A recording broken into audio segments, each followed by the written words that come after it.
vamos diminuir pro pobre e aumentar pro rico. Quem não paga imposto passar a pagar, todos nós vamos pagar menos juros. Que o Brasil é um dos países com a maior carga tributária do mundo, todos já estamos cansados de ouvir. Um decreto editado pelo presidente Jair Bolsonaro aumenta as alíquotas do IOF. Mas nós não podemos aceitar, sabe, que as pessoas fiquem vendendo pra cá coisas sem pagar imposto de renda. Listado na 27ª posição de países que mais tributam a sua população no mundo, o Brasil já arrecadou o equivalente a 33,71% do PIB só em 2022, o que equivale a 3,34 trilhões de reais ganhos. Desse número sendo mais de 1 trilhão somente com impostos sobre o consumo. Na televisão ou nas redes sociais não se fala em mais nada. O assunto virou impostos, principalmente depois da reforma tributária e dos impostos em compras e importações da China. Você sempre acredita que vai melhorar. Com a troca do governo vai melhorar, com a reforma tudo vai melhorar, mas quando finalmente chegamos lá, nada é o que você imaginava. Nas redes sociais, em qualquer post que cite a política, economia, segurança, etc., você vai encontrar dois grupos principais de pessoas. Aquelas defendendo o seu candidato, que vem diminuindo com o passar do tempo, e aquelas tentando de alguma forma se livrar da responsabilidade com a clássica frase: faz o L. Só que todo mundo está dentro do mesmo saco. Todo mundo está sendo enganado, todo mundo está pagando mais impostos para manter um país que muitos amam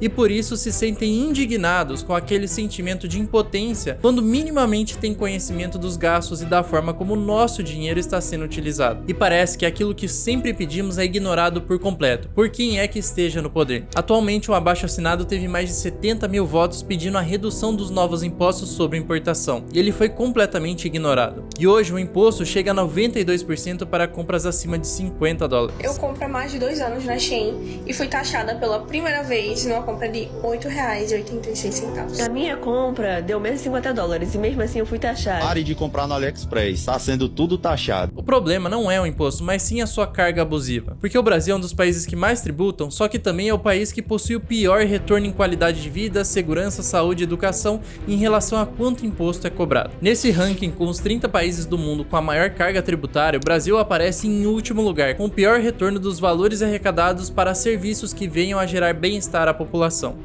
No Brasil parece que a grande diferença está no fato de que não estamos entrando em uma crise econômica, mas sim atravessando uma que já dura há décadas. Eric, meu Deus, e agora o que está acontecendo com o Brasil? Porque esse ano só se fala em aumento de impostos. É imposto sobre importação, imposto sobre investimentos no exterior e criptomoedas. E depois da reforma, até um novo aumento nos impostos de consumo vai acontecer. Hoje, o governo nunca arrecadou tanto, mas também nunca gastou tanto dinheiro de uma vez só. Para aumento do salário de deputado, aumento de ministros, regalias do governo, medidas populistas e manipulação de preços. Hoje nós vamos desvendar toda a confusão que é o manicômio tributário brasileiro e nós vamos consultar os estudos das notícias, os acontecimentos, os documentos, textos que não foram passados e notícias que nem foram mostradas. Eu quero te mostrar tudo que você ainda não viu ou que a televisão ou as redes sociais não te mostraram. Por isso, hoje eu vou contar a verdade sobre o imposto. Tire dos pobres e dê aos políticos.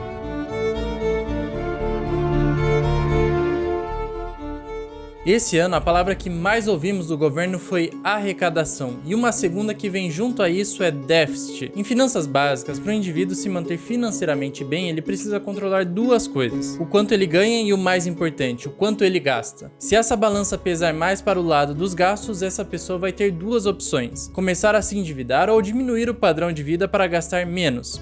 A segunda opção é a mais dolorida, só que é a mais funcional. Mas existe uma terceira opção, a opção de ganhar mais dinheiro. Ganhando mais dinheiro, você pode manter o seu padrão de vida, e ganhando muito mais dinheiro, você pode aumentar o padrão de vida. Acontece que, diferente de uma pessoa, no caso dos políticos, eles não estão gastando diretamente o próprio dinheiro. Para eles não importa o quanto o Estado está gastando, isso não impacta no seu salário, apenas na sua popularidade. O Instituto Brasileiro de Planejamento Tributário criou em 2011 um índice chamado de IRBS, Índice de Retorno de Bem-Estar à Sociedade. E esse índice avaliou 30 países com altas cargas tributárias e considerou a somatória de dois valores, dando diferentes pesos para eles. No caso do Brasil, o IDH reflete no peso de 85% desse valor. Já os valores pagos em impostos têm o peso de apenas 15% no bem-estar da sociedade. E desde a criação do IRBS, o Brasil segue com o pior índice dos países. Em 2022, o IRBS do Brasil era de 142,29, um valor extremamente baixo comparado a outros países do ranking. O Brasil possui ao todo mais de 90 tipos diferentes de impostos, cada um com as suas próprias regras e também destinos diferentes. Alguns são cobrados da forma direta, como o IPTU e o IPVA, mas também existem os indiretos, como o ICMS. O que acontece no Brasil não é apenas os elevados valores dos tributos, mas também esse sistema acaba sendo extremamente complexo. E o problema atual do governo é que mesmo com altas cargas tributárias, ainda estamos com déficit na arrecadação. E cada coletiva de imprensa que vemos o ministro Haddad vai se referir em aumentar a arrecadação. Enquanto do outro lado, o presidente fala para a população sobre diminuição no preço da gasolina de forma artificial,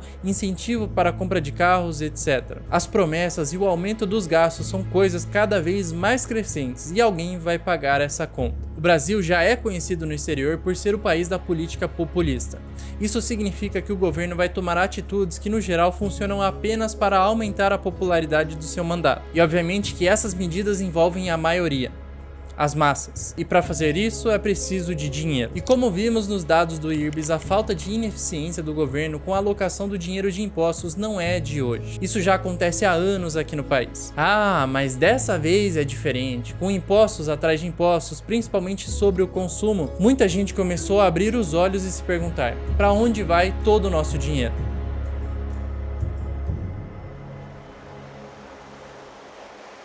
As prefeituras dos municípios do Ceará estão implorando pelo recebimento de recursos, e várias delas já estão paralisando as suas atividades por falta de dinheiro. Olhe para nós, olhe para os seus filhos. Isso não está acontecendo apenas no Nordeste. Na verdade, um estudo da CNM mostrou que 51% das prefeituras de todo o Brasil apresentaram um déficit nas receitas, e também elas tiveram um aumento no gasto público, fazendo com que elas acabem gastando mais do que recebem. Se você não sabe, as receitas dos municípios são compostas por dois pilares: a arrecadação própria e a transferência de recursos pelos demais entes federativos, por exemplo, outros estados e a União. E isso significa que parte é arrecadado pelo próprio município através do ISS, do IPTU e do ITBI, que são 3 impostos que incidem diretamente nos moradores de cada município, enquanto outra parte do dinheiro vem de recursos para o SUS, do Fundeb, do FPM e da divisão do ICMS por estados. Parte disso também são impostos pagos no próprio município, mas boa parte vem de outros lugares, de todos os outros municípios do Brasil. E o grande problema da maioria das cidades do Ceará, por exemplo, é que de 90 a 95% das cidades sobrevivem dessas 4 fontes, ou seja, do que vem de outros impostos coletados no Brasil inteiro. O que nós mais gostaríamos de ouvir com a nova reforma tributária era em redução de impostos e simplificação. Porém, no final, ficamos com o título do maior imposto do mundo. Como um país que arrecada tanto dinheiro com impostos ainda pode ficar no negativo? Alguns cortes de gastos seriam essenciais, talvez na diminuição da máquina pública, redução de ministros, mas o que está acontecendo são cortes de verba de serviços essenciais,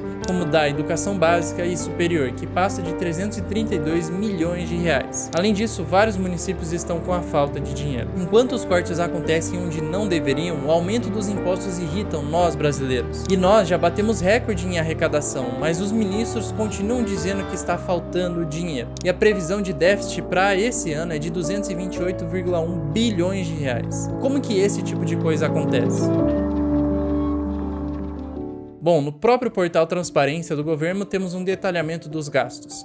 Em 2022, as despesas eram de 4,86 trilhões de reais e o total pago foi de 3,9 trilhões. Já em 2023, o ano nem terminou e já temos uma despesa de 5,14 trilhões de reais. Por enquanto, já foi pago 2,8 trilhões. E o que estaria dentro de todos esses gastos? Bom, 40% dos valores pagos vão para as áreas finalísticas. E o que seria isso? Bom, é a previdência social, assistência social, saúde, trabalho, educação e outros gastos que não estão especificados. Mas curiosamente, esses gastos não especificados são maiores do que saúde e educação. Que interessante, né? Mas seguindo, os outros 60%, a maior parte, estão em encargos especiais. Mas o que seria tão especial? Olha só, a primeira coisa é o refinanciamento da dívida interna. E se você não sabe o que é isso, primeiro você precisa entender de onde vem a dívida pública. Ela é basicamente resultado de empréstimos feitos pelo governo com o setor privado ou também com outros governos e órgãos. E um governo acaba criando uma dívida pública quando um governante precisa de dinheiro emprestado para financiar alguma obra ou ação ou até até mesmo uma guerra. E para isso, o Estado toma dinheiro emprestado para cobrir o déficit fiscal. Ou seja, quando as despesas superam a arrecadação e para evitar a paralisação de serviços e investimento, o governo faz um empréstimo. Só que diferente de um empréstimo que você ou eu podemos fazer como pessoa física, o governo faz ela seguindo a taxa de juros, geralmente. A Selic, isso pode ser feito através do Tesouro, que emite títulos públicos. E esse endividamento público é algo comum entre qualquer país. E se essa dívida for bem administrada, pode ser benéfico para o país, porque ela garante que gastos essenciais serão realizados mesmo em épocas de vacas magras, assim aumentando o bem-estar da sociedade e incentivando a economia. E outra diferença das dívidas do governo para dívidas de pessoas físicas é que o governo não precisa pagar as dívidas, porque ele pode refinanciá-la indefinidamente. E quando parte da dívida vence, o Tesouro emite novos papéis, paga as obrigações necessárias e rola o vencimento para frente. Então esse é o maior gasto com encargos especiais. Sobre o restante dos gastos, eles não estão especificados. Novamente, muito interessante, né? Então nós precisamos olhar para outro lugar. Para onde é que o nosso dinheiro está indo?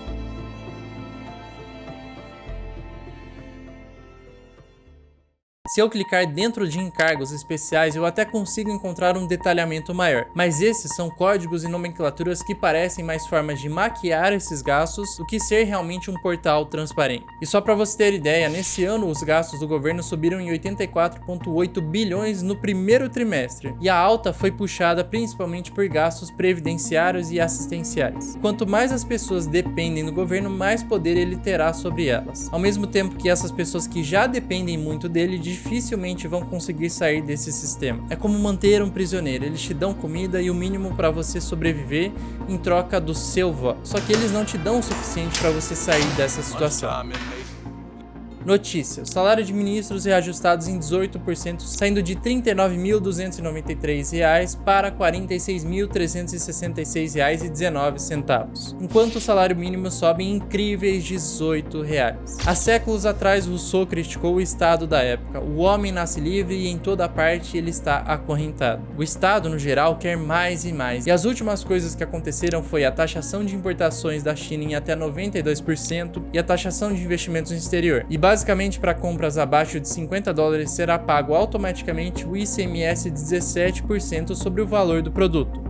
Já para compras acima desse valor, você vai pagar até 92%. E só para comparação com o resto do mundo, poucos países cobram 60% de imposto sobre a importação, fora os 17% de ICMS. E além disso, o valor mínimo de isenção é muito maior. Então, para quem quer comprar coisas do exterior, esses 92% parecem absurdos. Mas olha quando comparamos com empresas varejistas aqui do Brasil. Para produtos como acessórios, alimentos, beleza, brinquedos, eletrodomésticos, farmácias, vestuário e calçados, todos o imposto fica muito acima dos 92%, tirando os alimentos. Ou seja, se já estamos achando um absurdo o imposto sobre a importação, é mais absurdo ainda o imposto que já existe aqui no Brasil para as próprias empresas brasileiras. Realmente, dessa forma não tem como competir com a China. Na verdade, não dá para competir com quase nenhum outro país. Só que o problema não são as empresas chinesas ou os outros países que cobram poucos impostos, mas sim do Brasil cobrando algo excessivo onde não deveria. Esses impostos do consumo afetam mais o pobre do que o rico. E já é de tirar o chapéu que existam empresas que consigam sair do absoluto zero, empregar milhares de pessoas e ainda ter lucro aqui no Brasil, mesmo com uma carga tributária absurda como essa. E quem paga a conta no final? Somos nós, consumidores, que precisam pagar mais caro no que é vendido no Brasil e agora pagar mais caro no que vem de fora, e era uma das únicas alternativas. A última forma de ter um poder de compra digno agora foi completamente taxado. O cerco está sendo fechado, menos alternativas o brasileiro possui e mais caro fica viver aqui. E para ter acesso a qualquer coisa, em média, precisamos trabalhar 5 meses apenas para pagar os impostos. Carros chamados de populares custam hoje mais de 68 mil reais. Um simples celular custa mais de 5 mil reais. E agora, falando em carros, para você ver como o problema não são as empresas de fora, com a chegada de duas montadoras chinesas aqui no Brasil, a BYD e a GWM, pela competição elas fizeram todas as outras marcas reduzirem o preço dos seus carros, porque chegaram veículos de alta qualidade e por preços muito menores do que os praticados no país. A Jeep, por exemplo, teve que baixar em mais de 55 mil reais o valor de um de seus carros pelo aumento na competição. E se a lógica de mercado é a mesma para carros e outros produtos, logo se antes a competição, que era muito mais barata da China comparado ao Brasil, forçava as empresas brasileiras a abaixarem os seus valores, o que é que vai acontecer agora que tudo está taxado? Será que as empresas brasileiras vão ter um aumento nas vendas ou será que agora elas podem subir mais o preço e ter um lucro minimamente decente? Bom, a desculpa do governo para taxar as importações do exterior é para proteger o comércio interno, as empresas brasileiras. E novamente entra o conceito mais básico de finanças: gastar menos ou arrecadar mais. Gastar menos envolveria reduzir os impostos das empresas brasileiras que geram milhares de empregos no nosso país, que ainda com cargas tributárias altas conseguem sobreviver, mesmo pagando mais de 120% de imposto em certos produtos. Bom, mas como a via de arrecadar mais é sempre a solução, talvez a grande alternativa para resolver todos os problemas do Brasil seria arrecadar mais impostos taxando os ricos.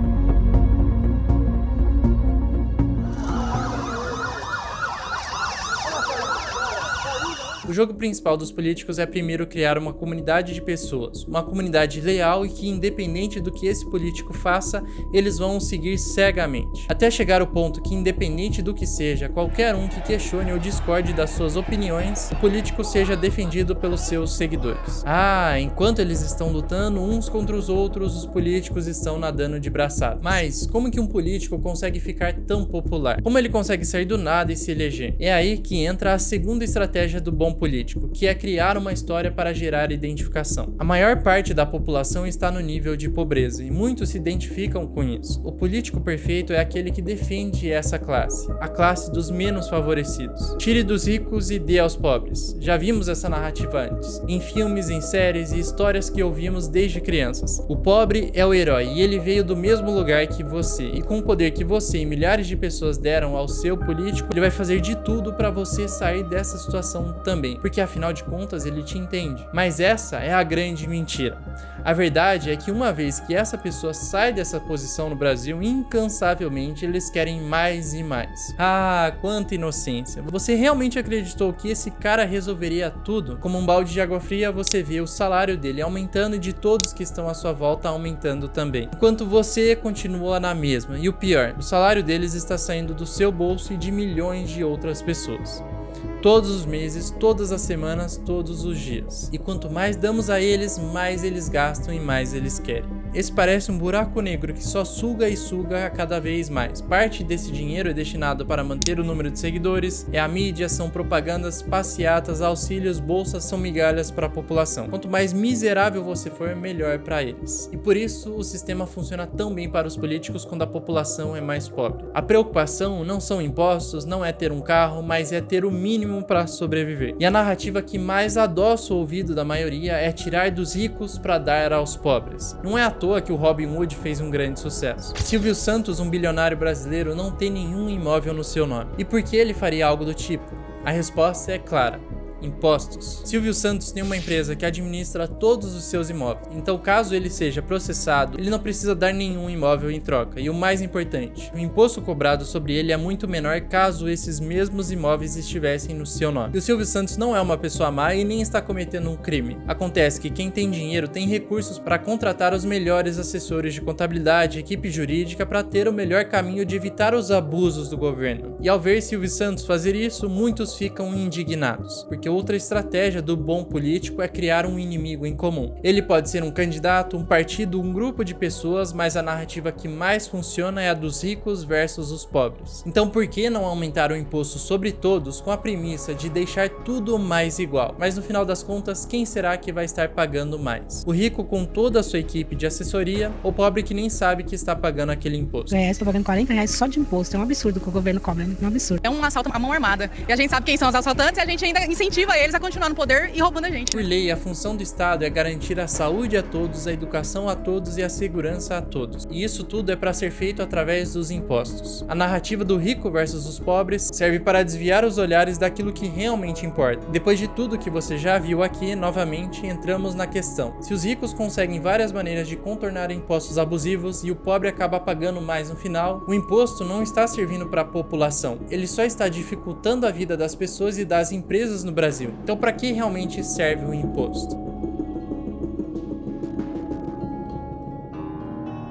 O imposto tem uma longa história e ele não pode ser atribuído a uma data específica de criação. Ele tem existido em várias formas ao longo da história da civilização. No entanto, uma das principais referências documentadas a impostos nos faz voltar à Mesopotâmia. Por volta de 2500 a.C., os governantes cobravam impostos sobre a produção agrícola. E ao longo do tempo, diferentes civilizações e governos desenvolveram sistemas de tributação para financiar as suas atividades e serviços públicos. Na Roma Antiga, por exemplo, havia impostos sobre propriedade, comércio e herança. E essa ideia evoluiu ao longo da história, influenciada por eventos como a Revolução Industrial e as mudanças políticas e econômicas que ocorreram ao longo dos séculos. O imposto deveria ser a ferramenta para ajudar a sociedade a tornar as cidades mais seguras, a ter uma qualidade de vida maior de forma democrática. Só que um dos grandes problemas é que nem toda democracia vai agradar a todos. E hoje quem decide praticamente tudo sobre como nosso dinheiro será gasto são eles, os nossos representantes, ou melhor, os políticos. Nós só temos o voto para eleger os nossos representantes, e por mais que protestos sejam feitos, a decisão final será deles. A frase do livro A Revolução dos Bichos de que as ovelhas têm memória curta nunca foi tão atual, porque hoje, independente do que o seu representante faça, o povo acaba esquecendo. Alguns meses se passam, por mais bizarro que seja a coisa, as mesmas pessoas estarão lá no poder novamente. E o que é que nós podemos fazer? Bom, a cada dia que passa, um sentimento de impotência, raiva, angústia e frustração aparece. Sozinhos, o imposto que pagamos, apesar de absurdo, muitas vezes não representa nem o salário do presidente. Todos eles sabem disso. E quem diz bravo que está pagando o salário de quem está no poder, essa é uma grande ilusão. Na verdade, quem está pagando são todas as 79 milhões de pessoas economicamente ativas. Essas são as pessoas que sustentam a máquina pública brasileira através de compras, através do salário e gastos essenciais. E aqueles que se vangloriam nas redes sociais comentando em posts, essa culpa eu não carrego. Ou aquele que tenta defender o seu político de estimação com unhas e dentes sem argumentos lógicos. Esses dois grupos de pessoas estão sendo apenas coniventes com as estratégias dos políticos, porque eles sabem que a pior coisa para suas carreiras são pessoas que, independentemente de qual lado seguem, sabem sobre abuso de poder, impostos altos e falta de perspectiva de uma melhora na qualidade de vida. Os políticos sabem que unidos sim pagamos o salário deles, unidos sim nós sustentamos o Brasil